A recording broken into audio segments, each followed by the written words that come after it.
É de suma importância que na caminhada cristã, para que nós tenhamos uma vida de fato santa, que glorifique a Deus, que nós saibamos de onde procedem as tentações. É o que Tiago vai dizer aqui. Que saibamos diferenciar tentação de provação. Saibamos responder a pergunta de que, de fato, se tentação é pecado ou não.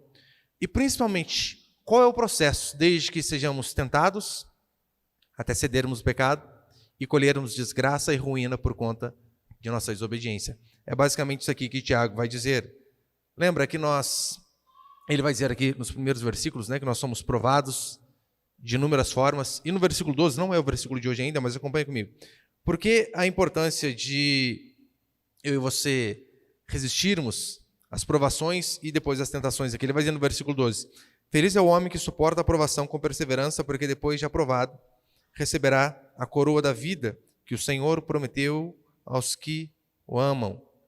E a partir do versículo 13, que nós leremos, veremos que Tiago ele vai falar a respeito de tentações, sobre a natureza de Deus e como eu e você fazemos para nos fortalecer, para então vencer as tentações da vida. Porque assim como nós somos provados, ele vai dizer que também seremos tentados. Isso aqui que a gente vai ler. Então, acompanhe comigo, versículo 13 até o 18, por favor.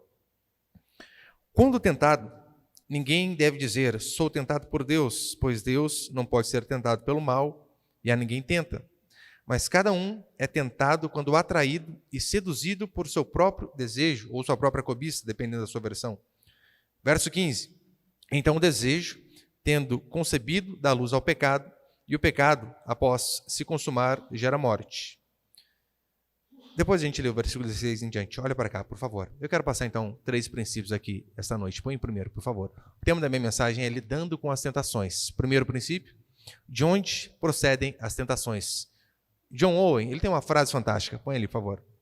Olha o que ele diz. Deus é infinitamente santo e a tentação estranha a sua natureza. Não podemos atribuir ao nosso Deus justo as tentações que surgem em nossas vidas. Ele vai dizer isso justamente com base aqui no versículo 13, que a gente acabou de ler, que diz assim, quando tentado, ninguém deve dizer, sou tentado por Deus, pois Deus não pode ser tentado pelo mal e a ninguém tenta. Lembre aqui do contexto. Tiago, ele começa a sua epístola, a sua carta, falando a respeito de provações. Logo no versículo 1, ele diz assim, aos da dispersão, que são dispersos. Aqueles homens e mulheres de Deus tinham sido dispersados justamente por conta de sua fidelidade a Deus. A fidelidade a Deus causou perseguição. E então, no versículo 2, ele ainda vai dizer, mas vocês devem ficar felizes quando vocês passarem por várias provações. E a palavrinha ali, várias, é poikilos no grego, de onde vem a nossa palavra policromático, diversas cores. O que ele está dizendo é mais ou menos isso, que as provações que vêm sobre nossas vidas vêm de todas as cores possíveis, até aquela branquinha mais fácil, depois vai dando uma azulada, uma avermelhada, até a coisa ficar preta. É basicamente isso que Tiago está dizendo. E essas provações que Deus manda são para nos fortalecer. Todas as provações, as dificuldades que sobrevêm sobre nossas vidas é para nos moldar, para que venhamos a ser pessoas mais resilientes, mais fortes, pessoas que não venham a sucumbir diante de qualquer dificuldade. O intuito jamais é nos frear, mas nos capacitar a nos colocar em níveis maiores. Não é assim que funcionava na escola? Lembra que tinha lá? As pessoas chamam de avaliação, mas na minha época chamava de prova. Ai, hoje é dia de prova. A gente já ficava com medo. Qual era o grande objetivo da prova, da avaliação escolar? Não é fazer com que o aluno fique estagnado, mas testar os seus conhecimentos para que ele possa avançar. E com Deus também acontece assim. Deus nos prova para que nós venhamos a crescer no conhecimento e crescer em sabedoria, em maturidade. É tão certo que Deuteronômio capítulo 8, versículo 2, olha o que vai dizer. E te lembrarás de todo o caminho pelo qual o Senhor teu Deus tem te conduzido durante esses 40 anos no deserto, a fim de te humilhar e te provar, para saber o que estava no teu coração, se guardarias ou não os seus mandamentos. Sim, ele te humilhou, te deixou ter fome e te sustentou com o maná que tu nem teus pais conhecieis, para que entendesse que o homem não vive só de pão, mas de tudo que sai da boca do Senhor. Disso vive o homem. Mas você reparou? Para nos humilhar, provar, para saber o que estava no teu coração. E depois ele ainda diz, sim, ele te humilhou, não foi Satanás, foi Deus. Te humilhou, te deixou ter fome. O objetivo das provações que vem da parte do Senhor é para nos fortalecer. Deus fez assim com Abraão. Não foi uma provação para Abraão? Abraão, eu sei que você orou a vida inteira para ter um filho, sua mulher era estéril, você é velho, você teve. Agora que você teve, eu quero churrasco de Isaac. Mate-o. Foi assim que aconteceu com Jó. O que eu e você não podemos confundir é provação com tentação. Por mais que aí a sílaba final seja a mesma, mas é algo totalmente diferente. Provas são testes enviados por Deus para nos fortalecer.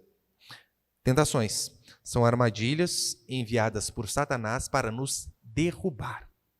Este é o grande objetivo. Quando Deus nos prova, é para que nós possamos ser abençoados, passarmos de nível. Quando o diabo, Satanás, nos tenta, ele quer nos derrubar e nos desviar do caminho do Senhor. É isso que ele quer. Jesus Cristo, ele foi tentado no deserto depois de jejuar 40 dias. Satanás vem de forma ardilosa e faz o quê? Transforma essa pedra em pão. Ou seja, ele queria não fazer com que Jesus saísse dali mais fortalecido, mas ele queria derrubar Jesus Cristo, porque Jesus Cristo pecando, ora, não haveria salvação para nós. Estaríamos todos perdidos. Alguns fatos que você devemos considerar se quisermos vencer as tentações. E uma coisa primordial é eu e você considerarmos que um dia seremos julgados por Deus. Todos nós, sem exceção. Nós seremos julgados por todo o pecado que cometermos, por toda a tentação que cedermos.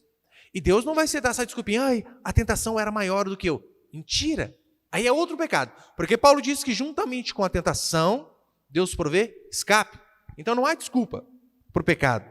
O objetivo de toda a tentação é nos derrubar. É por isso que Tiago, ele coloca a tentação como um processo.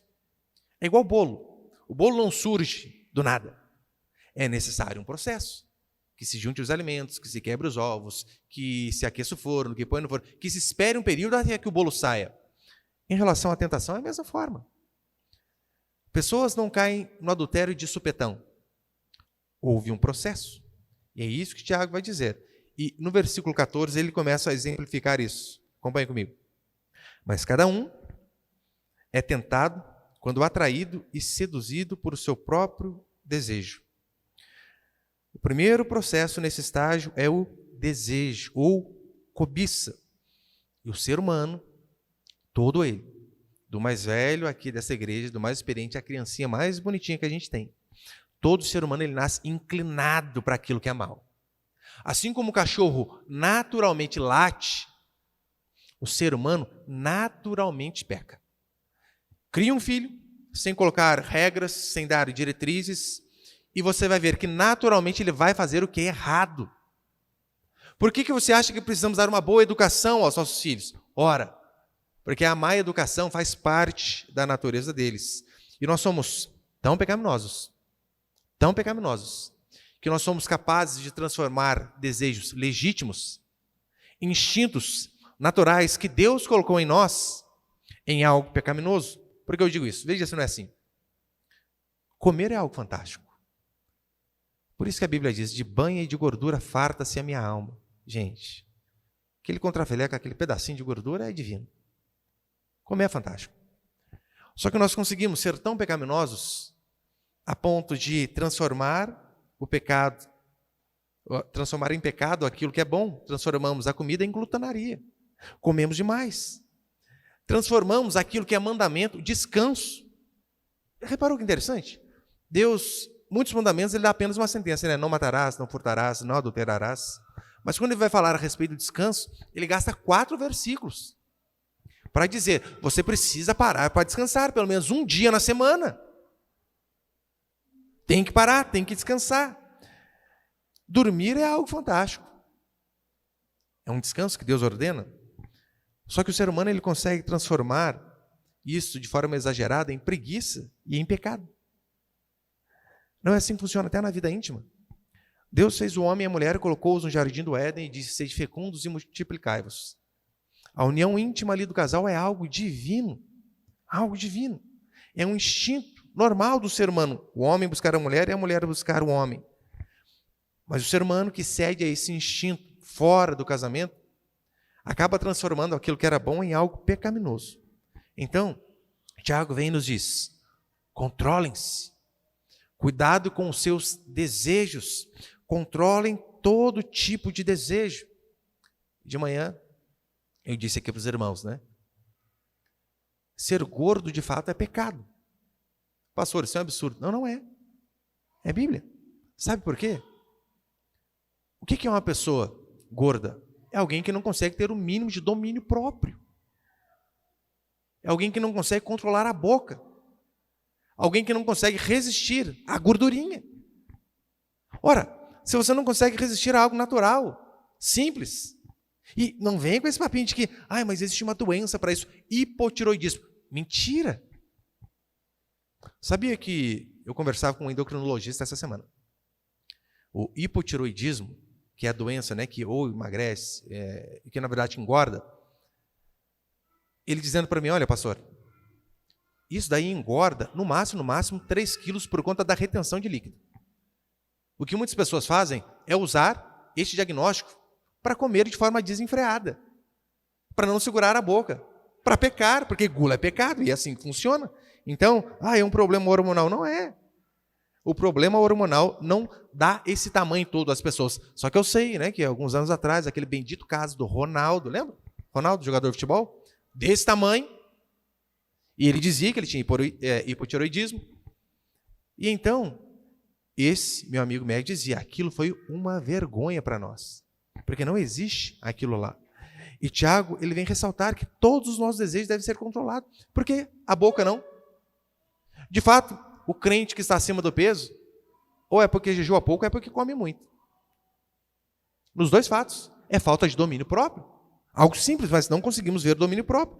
E por isso que Tiago vem e ressalta: olha, controlem os seus desejos, seja da comida, seja da tentação sexual. É que eu sei que para muitos, né, pecado é só tentação sexual. E isso você deve controlar. Não, mas a boca também. Todas as coisas, seja os desejos legítimos, que podem virar pecado, também devem ser controlados. E uma das melhores maneiras, de fato, de se vencer a tentação, sabe qual é? Fugindo. Não é resistindo. Eu amo o exemplo de José do Egito, que, lembre o contexto dele, novo, vendido, já tinha uma vida que ele poderia até ficar depressivo se fosse hoje. Os irmãos queriam matá-lo, mais bonzinho, vai e vende. Ele chega lá na cadeia do Egito, é passado para trás, é preso e é passado para trás. E a Bíblia vai dizer que a mulher de Potifar, a mulher do governante ali, queria o tempo todo sair com ele. Eu não sei se você já percebeu, mas é difícil você ver alguma mulher de governante feia. A mulher de Potifar também não deveria ser. E o que José faz diante da tentação? Ele resiste? Pode fazer o que você quiser. Aqui é homem de Deus. Aqui o joelho grosso. É isso que ele faz? Não, corre, foge. É por isso que Paulo aconselha: olha, se vocês não podem viver abrasados, ou seja, se queimando por dentro, casa. É melhor casar. É por isso que Jesus nos ordena: se um dos seus olhos faz com que você peque, arranque. Arranque, no sentido, né, não literal, mas olha, tudo aquilo que nos leva para o pecado, corte. As nossas tentações procedem da nossa própria cobiça. É isso que Tiago diz. Segundo princípio, o engano das tentações. Tiago, ele vai usar basicamente duas figuras aqui para ilustrar o engano da tentação. Acompanhe comigo o versículo 14, por favor. Mas cada um é tentado quando atraído e seduzido por seu próprio desejo ou cobiça. A figura aqui é como se fosse uma armadilha, né? Uma isca que atrai. Nós somos atraídos por aquilo que desejamos, por nossas próprias cobiças. Não é assim que funciona? um caçador, ele quer caçar um passarinho, quando você era menino lá. Você faz a sua arapuca, põe o seu pauzinho, põe um barbantinho, coloca alpiche, arroz, alguma coisa ali debaixo, para que o passarinho possa ser atraído por aquela isca, então você vai e o captura. É assim que funciona. Ou, aqui a ilustração da pesca também é fantástica, né? A minhoquinha no anzol ali, não é porque o pescador ele tem o desejo, a vontade de alimentar o peixe que está faminto. Ele quer se alimentar do peixe. É diferente. É uma isca, é uma sedução. Então, imagina, se o pássaro tivesse o discernimento de olhar para aquela isca, de olhar para aquela armadilha e pensar assim, se eu vou e eu caio ali, eu vou viver o resto da minha vida numa gaiola. Se ele pudesse pensar assim, ele não iria. Claro que não. Se o peixe soubesse que aquele anzol onde ele vai se alimentar, por detrás daquilo está a sua morte, ele também não iria. Assim funcionam as tentações. Elas nos seduzem, aparentemente sendo algo bom, para na verdade nos capturar. Se Ló pudesse ver a ruína que estava por detrás de Sodoma, ele não tinha tomado a decisão que tomou. Se Davi pudesse ver a tragédia que estaria por detrás daquela olhadinha em Betseba tomando banho, duvido que ele tinha olhado. Você acha que de fato se Davi tivesse em mente, olha, eu posso perder meus filhos, posso perder casamento, posso perder meu reino, posso não ter paz. Se Davi tivesse essa consciência, você acha que ele ficaria lá, dando uma olhadinha lá, vai ser boa, mulher tomando banho, opa, TikTok da época era o Davi ali, olhando para a mulher tomando banho. Davi não teria feito isso. Davi, ele talvez seja o maior exemplo de que 15 minutos de prazer podem desgraçar toda uma família. E de fato foi isso que aconteceu. Eu e você precisamos identificar as armadilhas, as iscas do diabo, para que nós não venhamos a cair em tentação. Essa semana que eu estava com o irmão, ele me dizia que ele pegou o ônibus, estava não sei para onde. Ele falou, pastor, eu sentei no ônibus, mas pensa numa mulher bonita que sentou do meu lado. Cheirosa, perfume. Eu na hora já virei para a janela assim, né? Depois de uns 2 minutos, eu falei, não, vou mudar de lugar. Levantou e mudou. E está certo. É assim que funciona. Devemos fugir. As tentações mais fortes, elas vêm justamente por conta do nosso próprio desejo. Lembra que Jesus, quando ele estava no deserto, depois de 40 dias, tendo fome, como que ele foi tentado? Satanás não colocou para ele uma judia fazendo striptease, um copo de cerveja, um cigarro. Não. 40 dias sem comer, colocou comida. É assim que funciona. Hebreus capítulo 4, versículo 15, olha o que diz. Porque não temos um sumo sacerdote que não possa compadecer-se das nossas fraquezas, mas alguém que a nossa semelhança foi tentado em todas as coisas, porém sem pecado. Jesus não foi tentado apenas em relação à fome no deserto, em relação à autoridade divina, mas ele foi tentado em todas as coisas. E da mesma forma, eu e você seremos tentados por diversas coisas. E aquilo que é mais propício de cairmos, que temos que tomar mais cuidado, é aquilo que nós já temos uma inclinação. Se é uma pessoa que tinha um problema com vício de bebida, de droga, de cigarro, vem para a igreja, se converte, abandona aqueles vícios. Ora, se ela continua se infiltrando ou tendo amigos que estão no mesmo caminho ainda, ela vai ter mais dificuldade de vencer. E assim funciona. Por isso, nós devemos fugir da aparência do mal. Apesar de muitas vezes a palavra de Deus descrever, né, tentações como paixões sexuais, aqui o sentido é bem amplo quando o Tiago diz. Alguns rabinos vão dizer que o sentido ali, né, é uma impulsão maligna para aquilo que é mal. Falando da nossa natureza. Nós somos impulsionados para fazer aquilo que é errado. Sabe aquela força atrativa? Você já brincou, né, de põe um monte de moedinha, prega alguma coisa, e você vem passando com o imã perto assim, para ver até onde dá, e de repente, pá, gruda tudo. É mais ou menos essa analogia que ele está fazendo aqui. O pecado ele é assim, a tentação é assim. Ela se aproxima, quando você menos espera, ela te suga. Johann Bengel, ele diz algo fantástico. Até mesmo as sugestões do demônio não representam perigo, antes que elas se tornem nossas. Ou seja, o que ele está dizendo é, diversas tentações vão estar diante de nós. Mas aquilo em si que o diabo coloca pode não ser tão dificultoso de superar, até que seja um problema que a gente tem. Até que seja uma dificuldade particular. Um pecado que talvez tenha nos acompanhado há muito tempo, daí teremos mais dificuldade. Tiago, então, ele muda a analogia dele, ele deixa a questão da armadilha no versículo 15, e ele fala sobre o nascimento de um bebê maligno. Olha que interessante, versículo 15. Então, o desejo, tendo concebido, dá luz o pecado, e o pecado, após se consumar, gera a morte. O desejo, tendo concebido, dá luz o pecado. Que interessante, que interessante. Mais uma vez, talvez o que melhor exemplifica isso seja Davi. Davi, ele vê a moça lá, tomando banho, se banhando. Betseba, né? Não viu que tinha um palácio do lado. Ingênua. Óbvio que ela tem culpa também. Davi vê a moça e a primeira coisa que ele tem é o desejo. É o desejo, ele é tentado. Davi, então, decide dar continuidade ao seu desejo, busca a moça, se deita com a moça. Ou seja, ele consuma o seu desejo, a sua cobiça. A consequência? Morte. Essa é sempre a sequência. Desejo, desejo consumado vira pecado, pecado gera morte. Davi, de fato, experimentou a morte direta daquele seu filho, que morreu. Mas olha o tanto de desgraça que veio depois. Um filho estupra a própria irmã.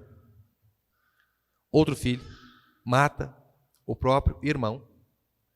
Um de seus filhos sai com todas as suas mulheres em cima do telhado para todo Israel ver a vergonha do pai. E a Bíblia diz que daquele momento em diante, lembra qual foi o início? Olhadinha. Daquele momento em diante, a espada nunca mais saiu da casa do homem segundo o coração de Deus. Se o homem segundo o coração de Deus colheu inúmeras desgraças por conta de ceder à sua cobiça, consequentemente pecar, e nós? Quantas desgraças não podemos colher por conta de nossos pecados? Essa, de fato, é a genealogia do pecado. A cobiça é a mãe do pecado e a avó da morte. Essa é a sequência. Por isso, lembre-se, diante da tentação, Lutero dizia uma frase fantástica, né? Olha, nós não podemos impedir pássaros de voarem sobre nossas cabeças, mas nós podemos impedir eles fazerem ninho. Nós não podemos impedir os pensamentos pecaminosos, as tentações de entrarem em nossa mente. Os nossos olhos de primeiramente olhar e ver algo que não deveríamos olhar. Mas nós podemos não deixar que esses pensamentos criem raízes e que os nossos olhos permaneçam olhando. E é isso que devemos fazer. E terceiro e último para encerrar. Terceiro princípio, luz para os que estão em trevas. Acompanhe comigo, versículo 16 e 17, por favor. Meus amados irmãos, não vos enganeis. Toda boa dádiva e todo dom perfeito vem do alto e desce do Pai das luzes, em quem não há mudança nem sombra de variação. Tiago está falando sobre tentação e depois ele diz, mas não vos enganeis. Ele fala que todo dom perfeito, toda boa dádiva procede do Pai das luzes. E toda vez, né, que eu olho para algum texto assim falando a respeito do universo, eu lembro, claro, né? Por exemplo, Pai das luzes. Ontem eu estava vindo para minha casa, pegando a Via Dutra, no finalzinho da tarde, aquele crepúsculo maravilhoso, e eu olhando o sol, e gente, que coisa fantástica. E eu lembrei dessa passagem, né, que eu tinha estudado já para pregar aqui. Nosso Deus é o Pai das luzes, o sol é uma delas. Filha, criatura do Senhor. E toda vez que eu penso nisso, eu começo a imaginar, de fato, o tamanho da grandeza do nosso Senhor. Como é o tamanho do nosso Deus? Por que eu digo isso? Olha, o Sol é imenso, o Sol é imenso. O Sol tem 109 vezes o tamanho do nosso planeta. A Terra já é grande, o Sol é 109 vezes maior. Dentro do Sol cabe 1,3 milhões de planeta Terra. E essa bolinha aqui, ó, de fogo que ilumina a minha e a sua vida e o nosso dia. Mas sabia que o Sol não é das estrelas uma das maiores? Para a gente, do nosso ponto de vista, é algo absurdo, né? Mas você sabia? O Sol não é das maiores. Eu fiz uma comparação ali, só para você ter uma ideia. Põe ali, por favor, a primeira. Deixa só essa. Aqui é o nosso sistema solar, o tamanho do Sol comparado com o tamanho do nosso planeta. A Terra, tadinho, não dá nem para ver, né? Tá vendo a setinha escrito Terra ali? O Júpiter, deve você ter uma noção ali. A Terra, aquele pontinho preto onde está escrito Terra. Olha o tamanho do Sol, uma estrela que emite luz comparada com o nosso planeta. Põe a próxima. Agora não dá para ver o Sol. Aquela setinha que está ali embaixo apontando ao Sol, para você ter uma ideia do tamanho do Sol comparada com algumas outras estrelas. Algumas outras. Fixe apenas naquela Antares ali. Ó. Olha o tamanho do nosso Sol comparado com ela. Põe a próxima. Olha o tamanho da Antares, que era imensamente maior que o Sol, comparado com a VY Canis Majoris. E existem estrelas descobertas maiores do que essa ainda.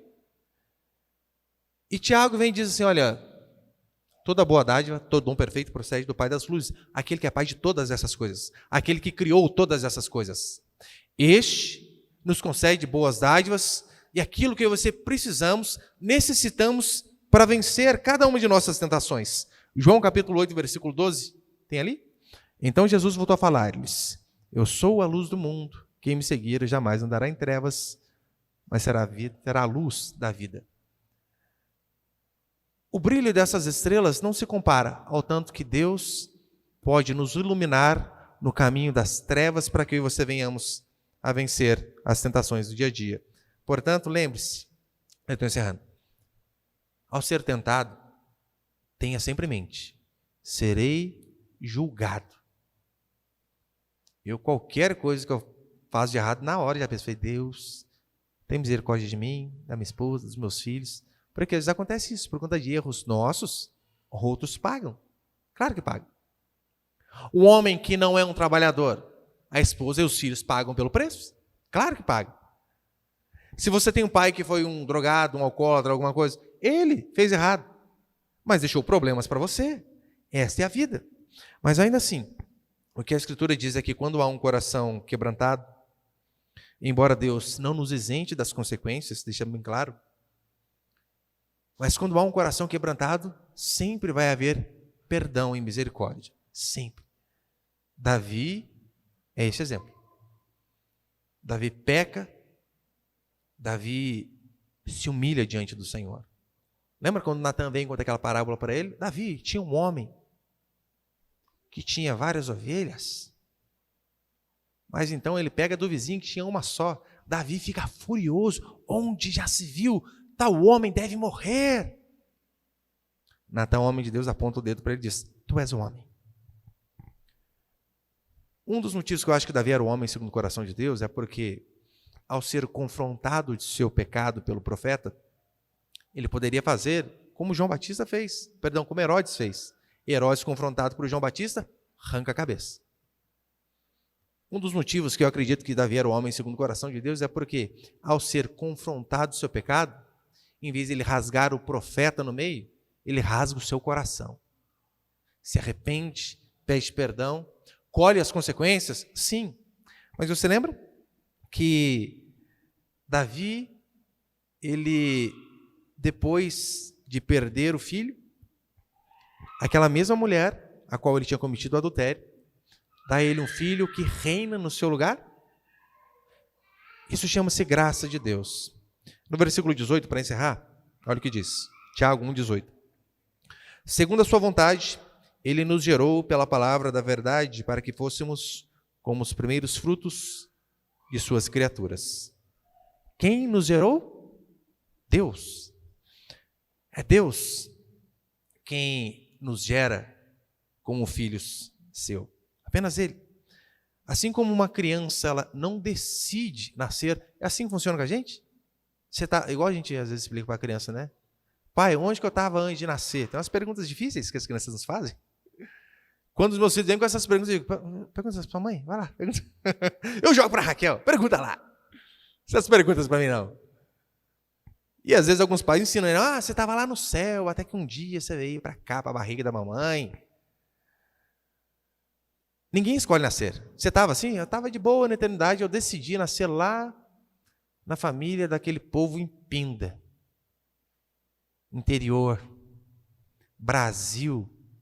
Se você pudesse escolher, meu irmão, duvido se eu nasci. Tanto lugar bom para nascer. Não, pastor, é que eu gosto de aventura, por isso que eu escolhi nascer aqui no Brasil. A criança não escolhe nascer. Da mesma forma, a origem do novo nascimento, do nascimento espiritual, não está em nós. Não é uma decisão que parte de nós, mas é algo que está em Deus. Por isso, ele diz, não fostes vós quem me escolhestes a mim. Pelo contrário, eu vos escolhi a vós outros. E como que nós somos gerados? Tiago explica. Pela palavra da verdade. É só assim que pessoas nascem de novo. É só assim que existe o novo nascimento. Quando a palavra da verdade é ministrada. O Espírito Santo só age com seu poder regenerador quando, de fato, o Evangelho, a palavra da verdade, é ministrada. É por isso que pregação de autoajuda não converte. Pode encher a igreja? Ah, claro que sim. Pregações motivacionais, pode encher o salão. Coach, o cara pode fazer você ficar rico. Eu não duvido que consiga. É por isso que louvorzão com aquele banda maravilhosa pode atrair um monte de jovens. Mas se não houver a pregação da verdade, da palavra da verdade, não há o que faz. Somente isso é o suficiente para que haja um novo nascimento. E essa palavra da verdade é que eu e você precisamos sermos cheios a cada dia. Tiago fala sobre tentações e ele termina aqui o versículo 18 falando sobre a palavra da verdade. Eu e você só conseguiremos vencer as tentações que nos assediam, que constantemente baterão em nossa porta, quando formos cheios da palavra de Deus. Do contrário, esquece.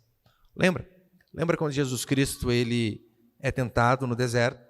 Satanás vem e diz, porque está escrito, aos seus anjos dará ordem a teu respeito para que te guardem. Você sabia que Satanás está fazendo uma citação do Salmo 91 e certinho? Satanás conhecia a Bíblia também, conhecia. E então o que Jesus faz para vencer esta investida de Satanás? Qual é a resposta dele? Mas também está escrito. Ele pega aquilo que Satanás diz fora de contexto, coloca no contexto correto e mostra para ele. Sermos cheios da palavra de Deus, da palavra da verdade, é o que vai nos fazer vencermos as tentações das nossas vidas. Tiago aqui, ele usou o nascimento para falar do pecado e da morte, mas ele também usa o nascimento para falar a respeito da nova vida. É o que no Novo Testamento Jesus Cristo chama de novo nascimento. É isso que eu e você precisamos. Como disse o puritano John Fávio, para encerrar, põe ele, por favor.